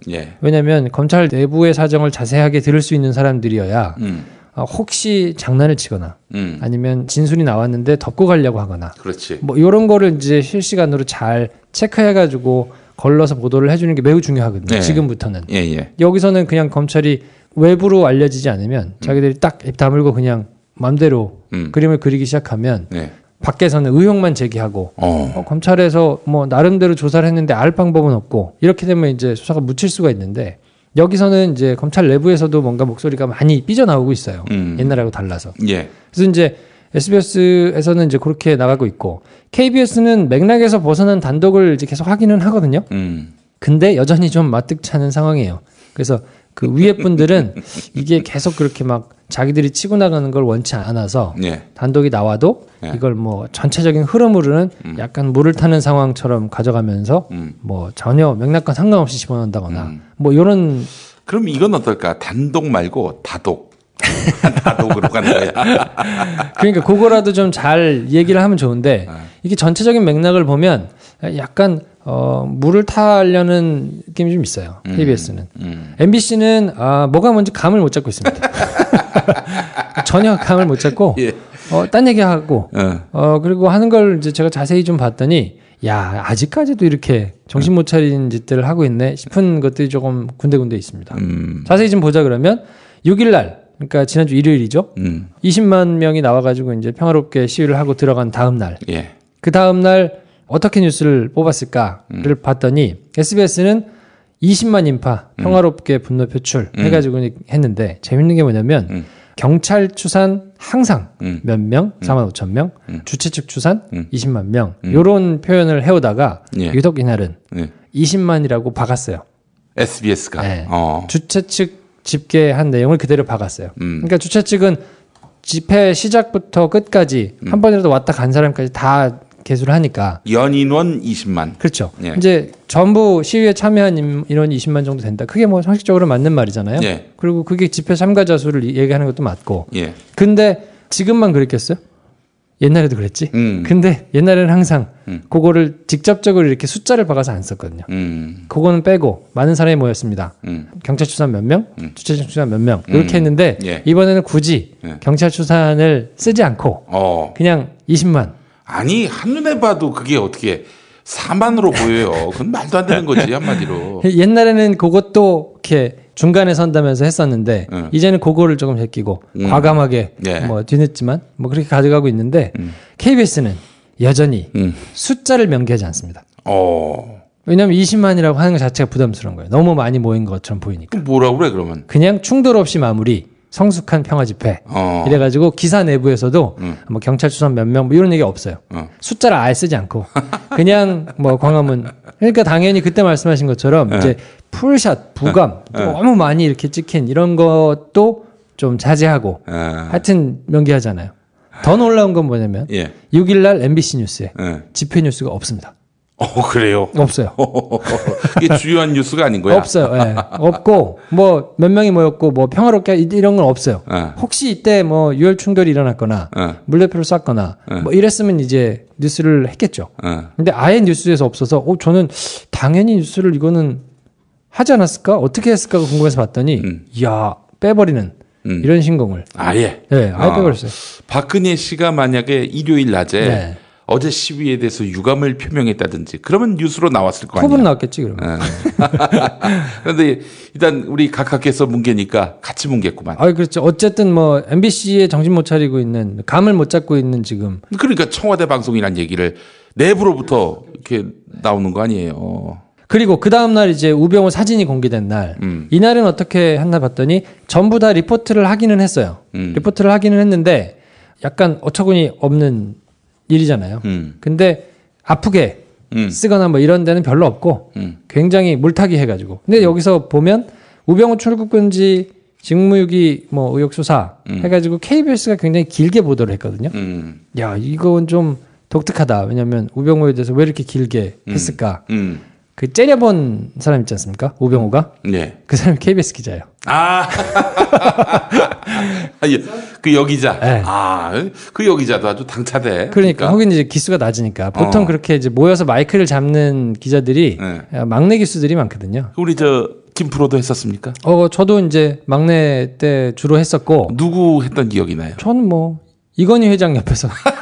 어이구. 근데 그때 제가 개인적으로 되게 창피해하게 생각하는 순간이에요. 왜요? 왜냐면 2009년에 제가 법조에 막 가서 그때 막 이제 삼성 뭐 관련해가지고 이제 이건희가 법원에 와서 이제 출두를 했는데 제가 그때 마이크 잡이를 했는데 제가 법원에 온 지 얼마 안 돼가지고 이제 사건이 터진 거예요. 마이크를 잡는데 맥을 못 깨고 있잖아요. 질문을 뭘 못 하겠는 거예요. 그래서 그냥 질문 다 모아가지고 질문하기로 한 것만 하고 결국 이건희 회장한테 아픈 질문을 못했던 기억이 있어요. 스스로 너무 창피해가지고 야, 내가 이러고도 기자라고 할 수 있나? 이럴 수가 있나? 싶은 생각을 했던 기억이 있고 뭐 그 뒤로는 뭐 원세훈 우리 원장님 그 뒤로는 이제 그래서 그때 기억이 있어가지고 내가 마이크를 잡고 서면 어찌됐든 좀 질문하고 몰아붙여야 된다. 그렇지. 가지고 원세훈 원장 나올 때 또 막 도망가는 그분 붙잡고 얘기하기도 하고. 시발로마라고 했어요? 욕은 안 했습니다. 품격이 있어 이 사람이. 야, 딴지마켓 좀 봐봐. 이담채 김치 게시판 지금 보고 있어? 왜요? 뭐가 문제 있나요? 야, 어떻게 하나같이 맛있다, 예술이다, 감탄했다, 물건이다, 또 재주문했다 이런 글만 올라올 수 있지? 이거 공작의 냄새가 나지 않아? 아무래도 그런 것 같아.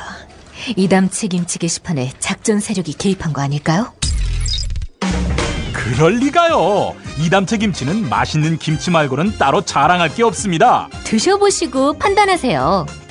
포털 사이트에서 이담채 김치 주문 전화는 1544-4586 1544-4586. 그리하여 이가을 나는 새싹 땅콩차를 마십니다. 그리하여 나는 마음이 노입니다. 그리하야 새로운 세상을 만납니다. 그리하야 새싹당 공차. 새싹당 공차 어느덧 여러 곳에서 판매합니다. 하지만 진정한 새싹당 공차는 전창걸닷컴에서 구매하시죠. 전화문의 070-8635-1288 070-8635-1288. 공화국 참치논평 구이동 대양 참치를 맛보지 못한 국민 여러분은 진정한 참치 맛을 보기 위한 강도 높은 중대 조치를 취했을 계획을 표명하시고 곧장 구이동으로 달려오시기 바란다. 참치에 대한 체질적인 거부감과 적개심을 노골적으로 드러내는 분도 구이동 대양 참치에 오시면 추호도 용납할 수 없는 포악무도한 폭식 행위를 자행할 것이다. 구이동 대양 참치. 월요일 참치데이 이벤트, 화요일 참치머리 서비스로 함께합니다. 주차장 걱정 마시고요. 대중교통은 서울 지하철 2호선 구의역 2번 출구에서 5분 거리입니다. 대양 참치 구의점 02-455-8087. 어머나, 내가 이렇게 작아졌어? 네, 메이드 바이어스에서는 환상이 현실이 됩니다. 3D 실물 피규어 그리고 수공예품을 제작해드리는 전문 쇼핑몰 메이드 바이어스. 사진만 보내주세요. 나만의 피규어를 제작해드립니다. 갖고 싶고 선물하고픈 나만의 수공예품을 만들어드립니다. 메이드 바이어스 판매금의 1%는 아름다운 사회를 만드는 데 기부합니다. 주소창에 madebias.co.kr을 입력하세요. 지금 여러분께서는 김프로의 김프로이도와 함께하고 계십니다.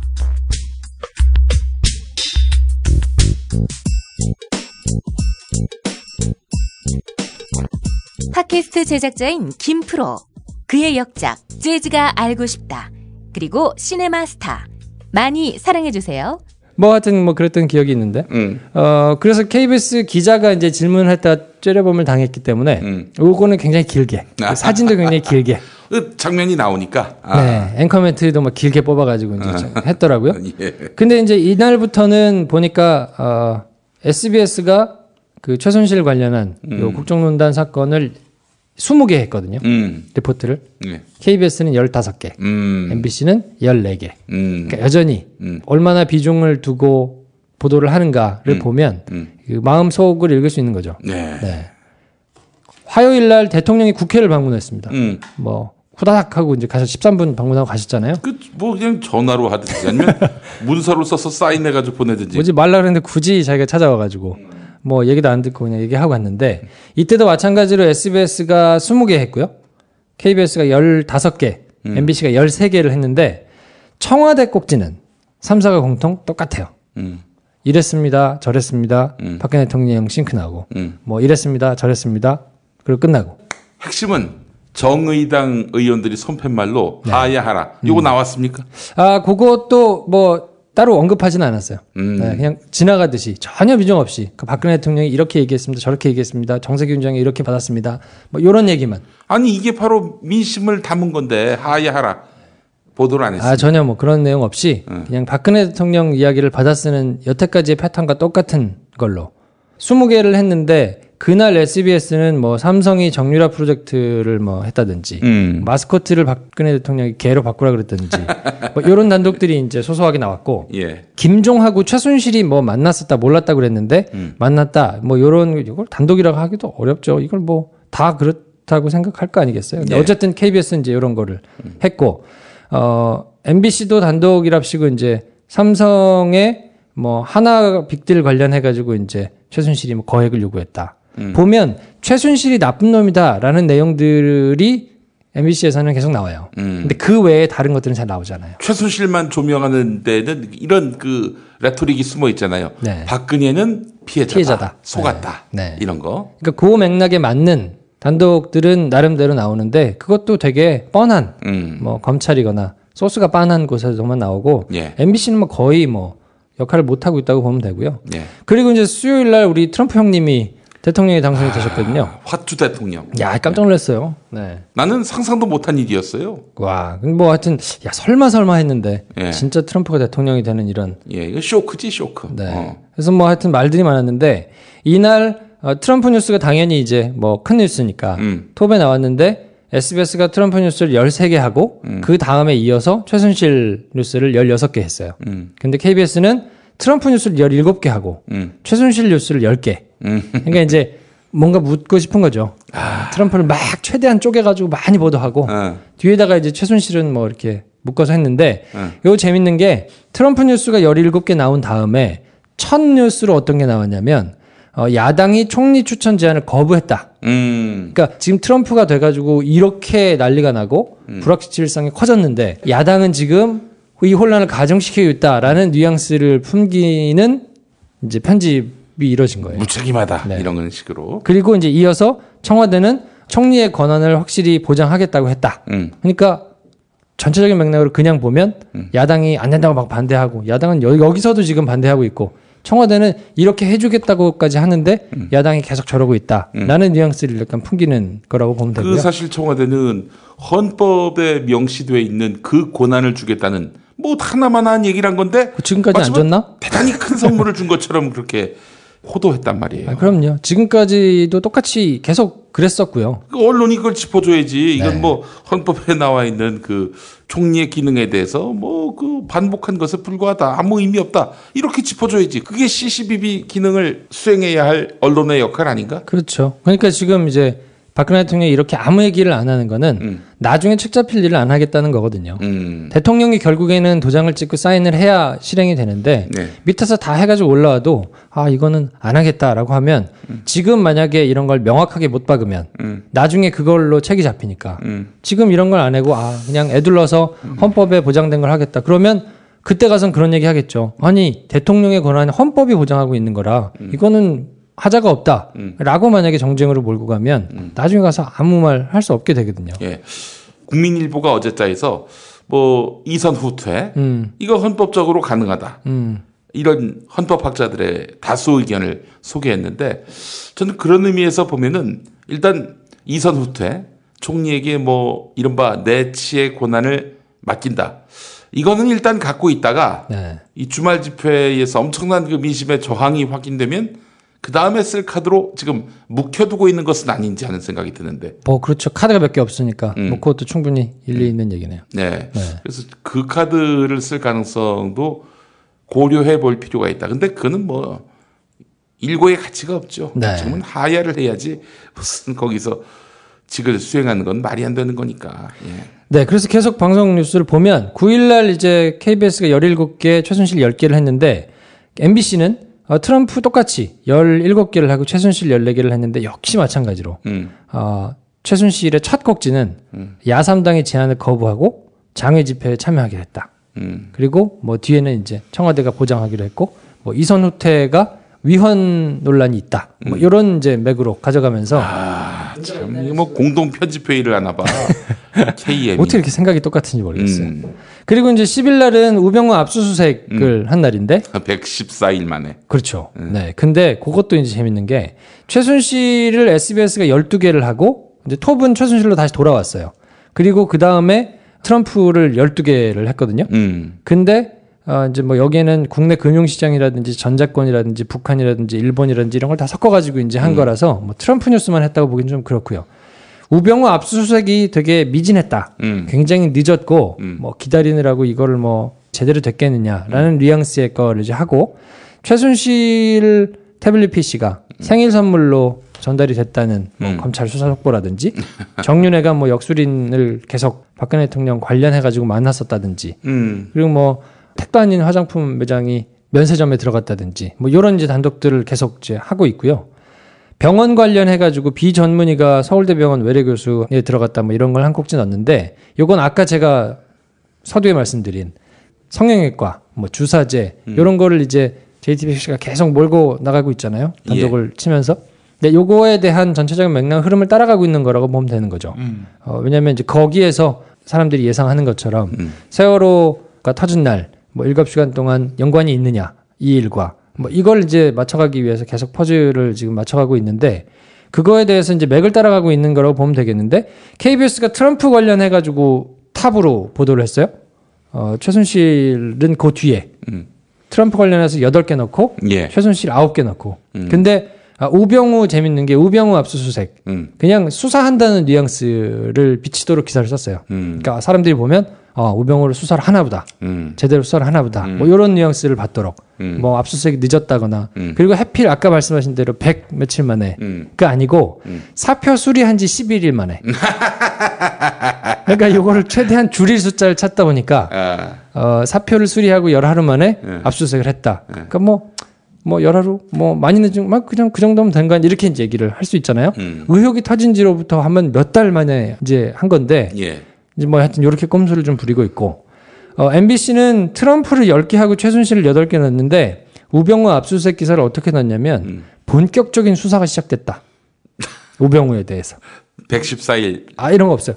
그냥 본격적인 수사가 시작됐다. 그래서 막 잡들이에서 수사를 하는 것처럼 기사를 쓰고 병원 이야기는 전혀 없습니다. 전혀 없고. 그러니까 이게 혹시라도 세월호 사건이 터졌던 그날 7시간과 그 나머지 혹시 병원과 관련된 일들이 엮이는 것을 최대한 자제하려는 안 따라가고 그냥 외면하려는 뉘앙스라고 보시면 돼서 하여튼 MBC는 뭐가 뭔지 감도 못 잡고 지금 하여튼 어떻게든 다른 이야기를 하고 싶어가지고 안간힘을 쓰고 있다고 좀 보시면 될 것 같아요.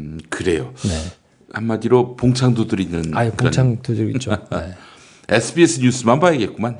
SBS도 조금 모자란 부분이 많아서 뭐 완전히 따라가고 있다고 보기는 좀 그렇고 지상파를 보실 거면 지금 상황에서는 SBS가 그래도 그나마 뭐 열심히 하고 있으니까. 예. JTBC를 보시는 게 낫죠. JTBC 시청률이 엄청나게 올랐어요. 그렇죠. 아무래도 이 국면에서는 제일 뭐 해야 될 얘기들을 막 하고 있으니까. 예. 박근혜 씨 지지율하고 골든 크로스가 이루어졌고. 예. 박근혜 씨 5%인데 그 뭐 한 7, 8% 되잖아요. 그러네요. 예. 근데 다른 방송사 특히 그 지상파에서는 손석희에 대한 그런 어떤 컴플렉스 이게 엄청나게 클 것 같아요. 그렇죠. 제가 알고 있기로도 손석희 사장이 JTBC에 들어가기 전 단계에서도 MBC는 또 다른 방송사도 아니 손석희가 무이 대단하다고 그런 게 저널리즘의 많았어요. 상징이 될 수 있느냐 뭐 그러면서 굉장히 시기 질투를 했었다고요. 시기 질투보다 제가 느낀 바로는 그 이제 나름대로 위에 계신 분들의 정서에는 뭐가 있냐면 기자 출신이 아니라는 것에 대한 되게 무시가 있었고요. 그리고 그 소위 말하는 스카이 주류 대학 출신이 아니라는 거에 대한 그 무시도 상당 부분 있거든요. 예. 그러니까 이제 그 두 개를 뭐 아나운서만 하던 뭐 써준 거 읽기만 하던 사람이 뭘 하겠냐고 이제 저거 다 쇼맨십으로 만들어진 거라고 이렇게 그냥 애써 폄훼하는 사람들이 되게 많았어요. 근데 이런 식으로 보도하면은 족 같은 소리지. 그럼요. 이미 전에 말이 안 돼요. 비난하는 게 족 같은 소리지. 그리고 왜냐면 이미 오래전에 이제 그 지상파 기자들이 반성을 되게 해야 되는 게 손석희 사장이 100분 토론과 시선 집중을 10년 넘게 매일 했거든요. 그렇죠. 그러니까 100분 토론은 매주 하고 그리고 시선 집중은 매일 하면서 매일 현안에 대해서 따지고 고민하고 인터뷰하고 하면서 쌓인 지식이 굉장히 많기 때문에 그 기자 출신이 아니라고 해가지고 무시할 수는 없어요, 사실은. 근데 그 점을 생각하지 않고 이제 계속 본인들의 판단이 훨씬 더 낫다고 이제 했다가 뭐 지금 이 지경이 된 거 아닌가. 이 족 같은 시기 질투를 하는 인간들은 나만큼도 이 현안에 대한 이해가 떨어질걸? 손석희는 고사하고 김용민보다도 못할 거라고 난 생각해요. 뭐 그런 분들이 꽤 있다고 봅니다. 네. 그래도 그 촉 같은 소리를 하면 어떡해요. 그러니까 이제 사람들이 외면하는 거죠. 네. 그래요. 하여튼 뭐 이번에 그 지상파 방송 보도를 보면서 이거 참 이 나라 이른바 메이저 언론사의 그 먹물들이 얼마나 이게 비루한 인간들인가를 단번에 또 확인할 수가 있는 겁니다. 그렇죠. 그러니까 결정적인 사건이 터지거나 뭐 큰 일이 터졌을 때 이제 진가가 보통 드러나거든요. 실력도 그렇고. 그렇지. 평소에는 이제 뭐 어떻게 하고 있는지 잘 모르다가 빵 터지면 그때 이제 어떻게 취재를 하고 어떤 것들이 나오고 어떻게 흐름을 잡느냐를 그렇지. 보면 평소에 그 사람이 얼마나 고민하고 있고 얼마나 고민의 깊이가 깊은지가 나오는 거기 때문에 뭐 그런 면에서 쭉 살펴보면 아쉬움이 많죠. 네. 그래요. 참. 이 방송사들이 만약에 박근혜 씨 권력이 흔들린다. 네. 아무래도 이 하야 말고는 답이 안 보인다. 아직은 뭐 수습의 길이 있을 것 같으니까 지금 이렇게 눈치 보고 있죠. 야바위 짓을 하고 있는 거 아닙니까? 네. 근데 뭐 청와대에서 갑자기 하야가 검토되고 있다. 이런 식으로 정보 보고가 올라가면 어떻게 되겠어요? 그날 밤부터. 그러면 이제 근엄하게 꾸짖을걸요? 근엄하게 꾸짖겠지. 이게 인심을 못 읽은 결과라고 뭐 이러면서. 새끼들. 이런 천만한 새끼들을 어떻게 해야 돼? 참. 뭐 역사에 기록되니까. 그래요. 지금 사장, 지금 데스크 우리가 확실하게 기억을 해둬야 됩니다. 어떻게 언론을 말아먹었는지 이 인간들 우리 이름 반드시 기억을 해서 두 번 다시 어디서 내가 언론인이었어, 어디 데스크였어 이런 소리 못하게끔 분명하게 우리가 그 이름을 기억해둘 필요가 있겠다. 영원히 불명예스러운 그 이름으로 우리가 기억을 해둬야 되겠다라는 생각이 들고요. 살다 보면 꽃 주문할 일이 생깁니다. 1566-0263 네이버에서 검색된 사이트보다 최대 2만 원 싸게 해드립니다. 좋은 사람과 플라워 1566-0263 잊지 마세요. 건강식품의 지존 전복을 택한다면 100% 완도에서 잡은 와우 전복. 네이버에서 와우 전복을 찾으세요. 010-2443-0818 포르투갈 정통의 레시피로 만드는 에그타르트. 달콤함 그 이상의 감동. 타르트팜 킨텍스점. 일산 전 지역 배달. 단체 주문은 수도권 가능. 문의전화 031-923-2995. 검색창에 타르트팜 킨텍스점. 한우 사고를 집어넣고 24시간 팔팔 끓인 곰탕. 연지연 곰탕. 어린이부터 노인까지 누구나 좋아하는 건강식 연지연 곰탕. 택배로 신청하시려면 010-7252-1114. 대한민국 최초, 아니 은하계 최초의 잡놈 평전. 김어준 평전. 무식하지만 의리 만빵의 엄마. 노골적인 인종차별의 격분에 개싸움을 벌인 이탈리아 현지인. 한겨울 침낭 안에서 인류애적인 사랑을 나눈 유럽 여성. 그리고 전대미문의 사기꾼 MB까지. 김어준의 학교에는 참 많은 선생님이 있었죠. 자기가 언제 행복한지, 내 욕망이 뭔지, 내가 어떻게 생겨먹었는지 자기하고 대면을 해야 돼요. 그래서 내가 하고 싶은 걸 찾아야 됩니다. 누구의 눈치도 보지 말고 욕망의 주체가 돼서. 그리고 그 일을 그냥 해요. 은하계에 다시 없을 딱 한 사람 김어준. 김용민이 김어준을 9년간 관찰한 기록. 김어준 평전. 김어준 평전 인터하우스에서 나왔습니다. 그것이 알고 싶다 해서 세월호 7시간 어떻게 JTBC 뉴스 자체가 어쨌든 그쪽에 초점을 맞춰가지고 아니 그럼 지금 주사가 7시간하고 연결돼 있어요? 뭐 그랬을 것으로 뭐 예상을 하는 사람들이 많이 있으니까 다만 이제 확실한 거는 그거에 대한 확실한 물증이 나오든지 아니면 확실한 증언이 나오기 전까지는 추정만 할 뿐이지 그렇게 의심을 가지고 이제 취재를 하는 것 같아요. 네. 뭐 그거 관련해 가지고 뭐가 나오지 않겠습니까? 왜냐하면 생각해 보면 대통령이 그날 7시간 동안 어디에 있었는지를 모르잖아요, 우리가 지금. 김기춘도 모른다고 했어요. 그러니까요. 그걸 모르는 게 말이 되나요? 네. 그러니까 사실은 이제 그동안 당연히 의심을 가졌어야 되는 질문인데 예. 그거에 대해서 얘기만 하면 빨간색을 자꾸 칠하니까 그걸 알아보려고 세월호 특별조사위원회가 뒷조사를 하려다가 바로 철퇴를 맞은 거 아닙니까? 그렇죠. 지금까지는 힘으로 다 눌려왔는데 지금 어쨌든 뭐 여러 군데서 이렇게들 막 찾고 있으니까 좀 잘 찾아졌으면 좋겠어요. 예. 그러니까 은밀한 비밀이니까 감춰왔던 것 아니겠는가 하는 생각이 드는 거거든요. 뭔가 떳떳하게 얘기할 수 없으니까 그랬겠죠. 만약에 뭐 어떤 수를 쓰더라도, 그러니까 만약에 그때 당시에 청와대에 앉아가지고 보고를 계속 받고 있었다 하더라도 그 7시간 동안 보고를 받은 분이 현장에 나와가지고 한다는 첫 질문이 다 구멍적구리 입고 있는데 발견하기가 그렇게 힘드나요? 라고 했으면 정말 이거는 말도 안 되는 지진아 수준의 공창 두드리는 멘트를 이건 정말 납득이 안 되는 정도의 수준인 거고 예. 근데 이제 만약에 그게 아니라 뭔가 다른 이유 때문에 그걸 못 받고 있었다 그러면 굉장히 큰 일이니까 예. 뭐 그 둘 다 어쨌든 말이 안 되는 거잖아요. 뭐 기왕 얘기가 나온 김에 한번 다 털어보죠. 지금 시중에 도는 소문이 한 3가지입니다. 네. 우선 첫 번째로 그때 피부 미용 서비스를 받았다. 이게 설 중에 하나고 네. 또 하나가 굿했다가 아니라 굿했다. 굿했다 설. 네. 그리고 이제 또 하나가 4가지군요. 또 하나가 그 조선일보가 의혹을 제기했고 산케이 신문이 받아 적었다가 난리가 난. 뭐 제 입으로 얘기하지 않겠습니다. 네. 그리고 네 번째가 박근혜가 그 현장에 갔었다. 그 현장에 가서 아덴만의 기적을 재현하는 영도자께서 그 현장에서 막 지시를 하셔가지고 300명이 넘는 승객들을 구출을 하려고 직접 현장에 강림하셨다. 헬기를 타고. 그런 설도 있었어요. 근데 뭐 햄버거도 남이 잘라줘야 드시는 분인데. 아니 근데 이제 그 현장에 갔는데 너무 그런데 급속하게 가라앉아가지고 결국 할 일도 못하는. 그래서 전원 구조도 미리 준비해 놓은 자막이 아니었겠는가.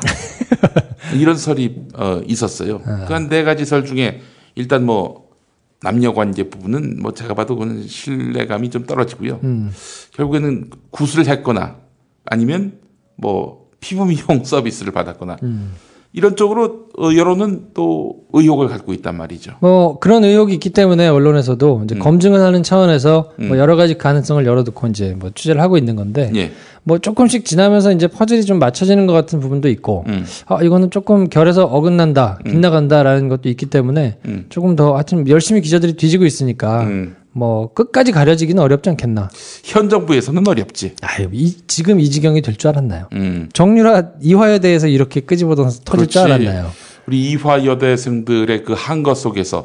근데 놀라운 사실은 그 과거에도 이대로부터 촉발된 투쟁이 많다고 합니다. 예. 여간 참 그래서 나 이대 나온 여자야.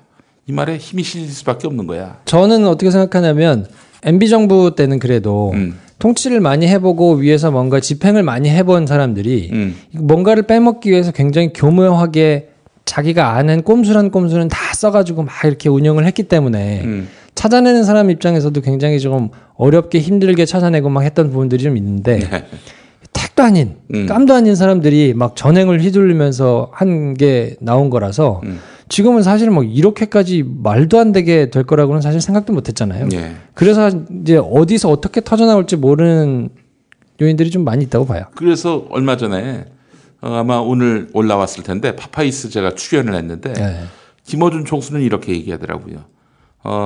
정말 사소한 일. 뭐 평시 같으면은 뭐 아무것도 아닐 일. 예. 이런 일을 이 난중에 하다가 일이 꼬여서 그래서 감추다 보니까 의혹이 생기고 또 그래서 더 깊이 감추고 이러다가 일이 커졌다. 이렇게 얘기하더라고요. 그럴 수 있죠. 네. 예.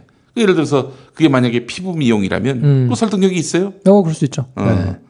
그 피부 미용이 설득력이 있다는 게 아니라 피부 미용을 거기다 대입해 보면은 아주 자잘한 걸 감추다가 일이 커졌다. 이런 맥락에서 그 자잘한 게 피부 미용이라면은 설득력이 있는 거지. 그렇죠. 거짓말을 하나 하기 시작하면 그 뒤에 계속 거짓말들을 살을 붙여야 되니까 반드시 악유가 안 맞는 때가 오거든요. 예. 네. 그래요. 그건 굉장히 중요한 문제입니다. 저는 그래서 박근혜 씨가 만약에 하야하더라도 하야로 끝날 문제가 아니에요.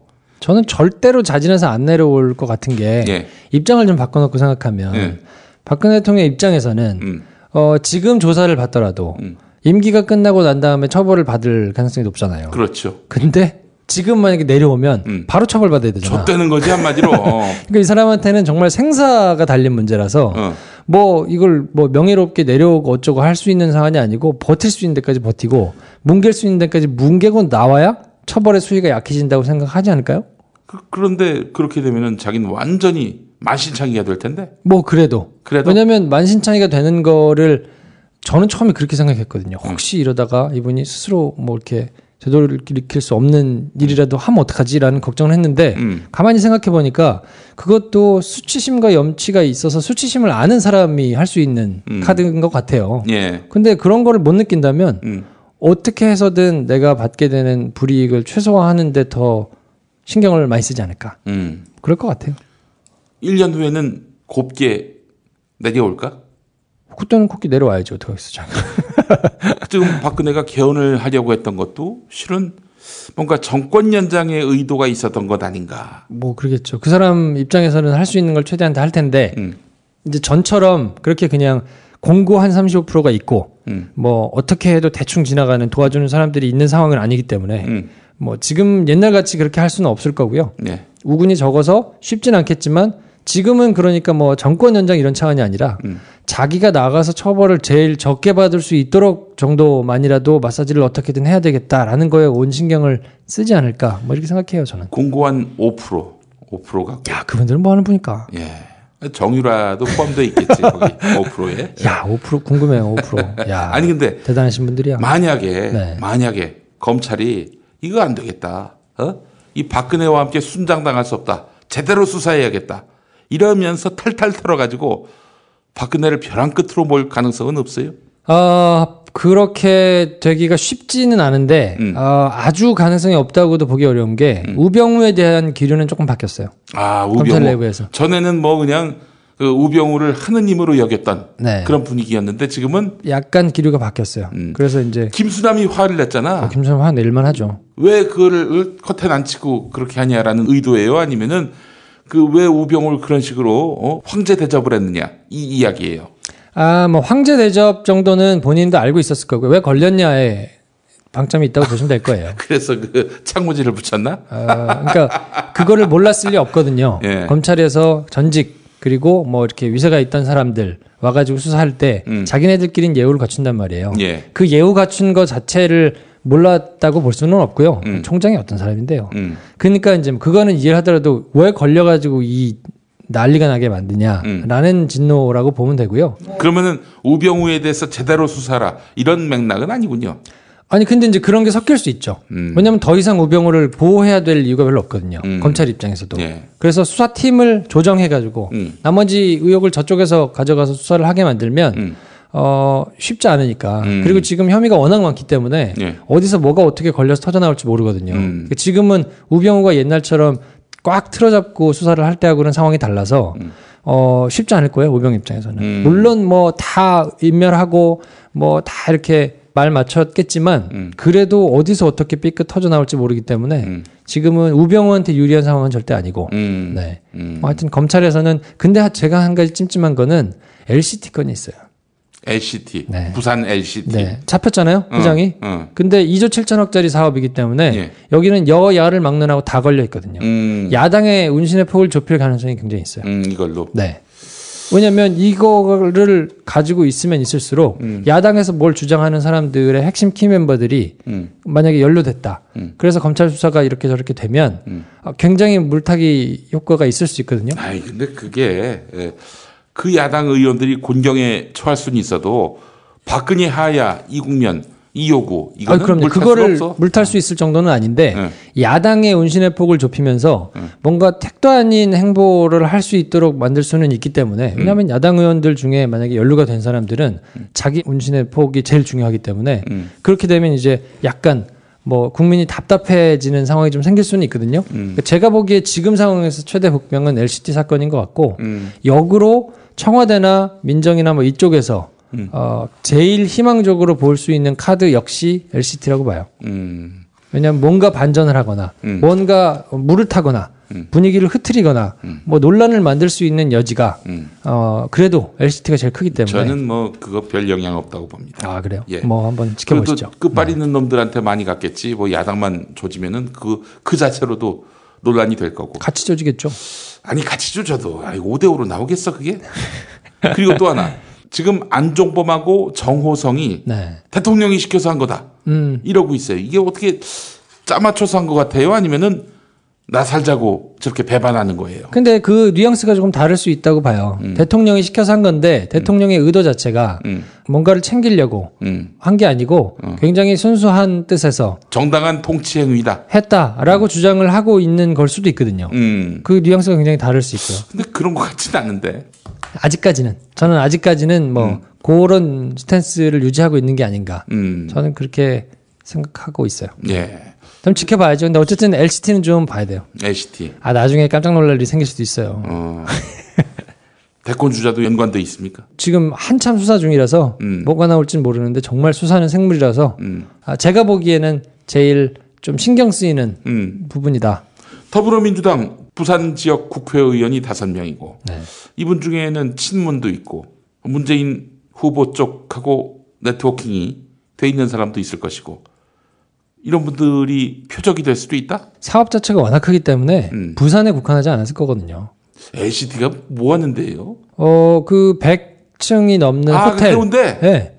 호텔하고 80층, 뭐 90층 되는 아파트 2개예요. 그게 전체 사업 규모가 2조 7천억이거든요. 근데 거기 야당에 올 4월 이전엔 국회의원 없었고, 뭐 당연히 단체장도 없었고, 야당 정치인한테 뭐가 가나? 돈을 그렇게 크게 만지는 사람이면 그냥 부산에 있는 지역 국회의원들만 해가지고는 쉽지 않을 수 있거든요. 중앙무대로? 중앙무대도 있을 수 있어요. 그러니까 그 핵폭탄급까지는 아니어도 굉장히 큰 폭탄이 될 수 있는 거여서. 중앙 권력은 박근혜고, 지방 권력은 다 새누리당이고, 얘기 들으니까 허남식한테 돈이 갔다고 하더만 보니까. 뭐 어쨌든 이제 검찰에서 나름대로 수사된 내용을 가지고 뭐 이렇게 저렇게 이제 뭘 맞출 거기 때문에 그리고 지금 민정수석이 특수수사의 달인 아닙니까? 우리 또 재경이 형이 여기서 또 실력을 발휘한다. 여러 가지로 갈 수 있는 그거에 통달한 사람이라서 쉽잖아요. 간단하잖아요. 그러니까 사건의 실체 자체가 굉장히 뭐 커가지고 파급력이 있다는 것보다는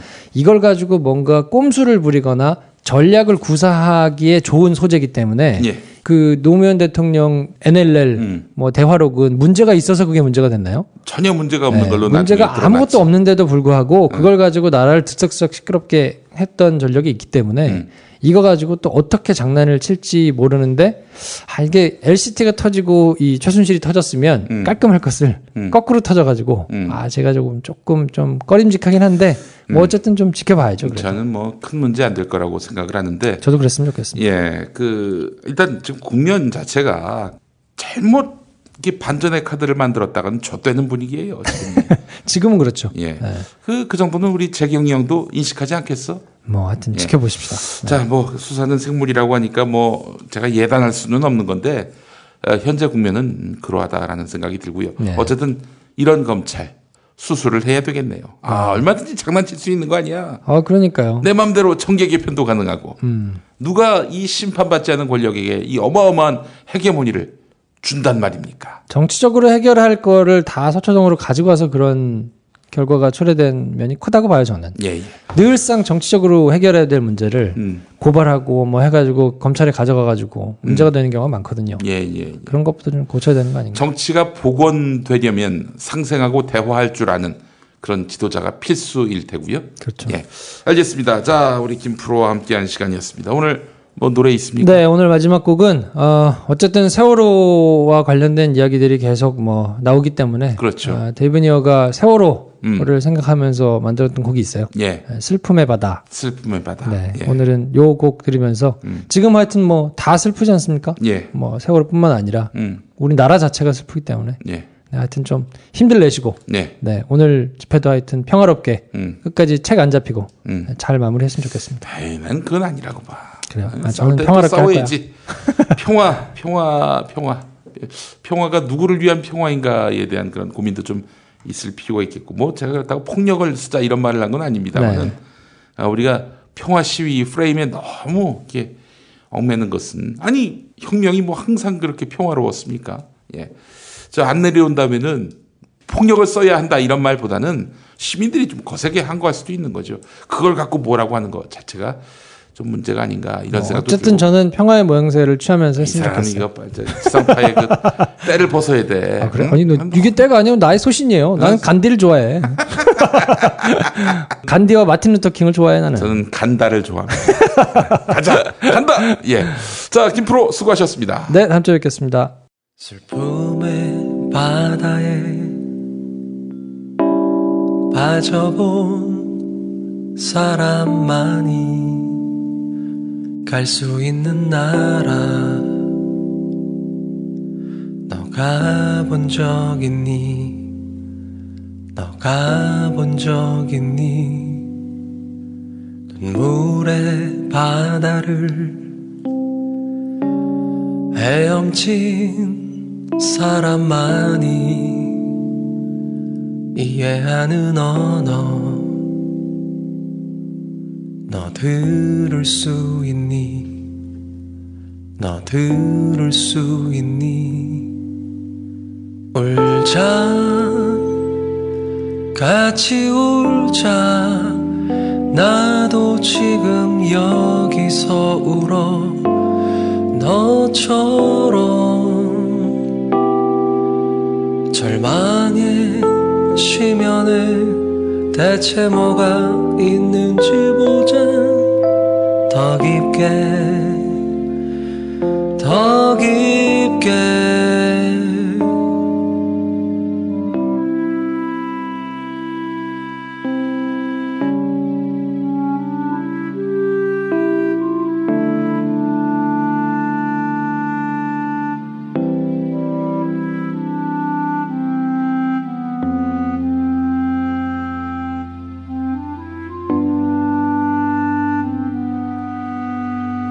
울자 같이 울자 나도 지금 여기서 울어 너처럼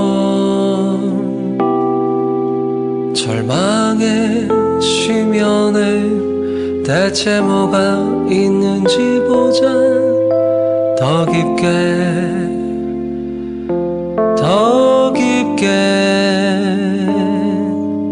슬픔의 바다에 빠져본 사람만이 갈 수 있는 나라 너 가본 적 있니?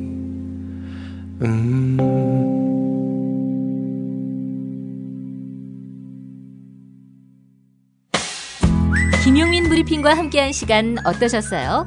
다음 시간에도 보다 바르고 알차며 즐거운 정보로 여러분을 찾아가겠습니다. 팟캐스트 포털 팟빵에서 다운로드하기, 구독하기, 별점 주기, 댓글 달기로 응원해주세요. 잊지 마세요.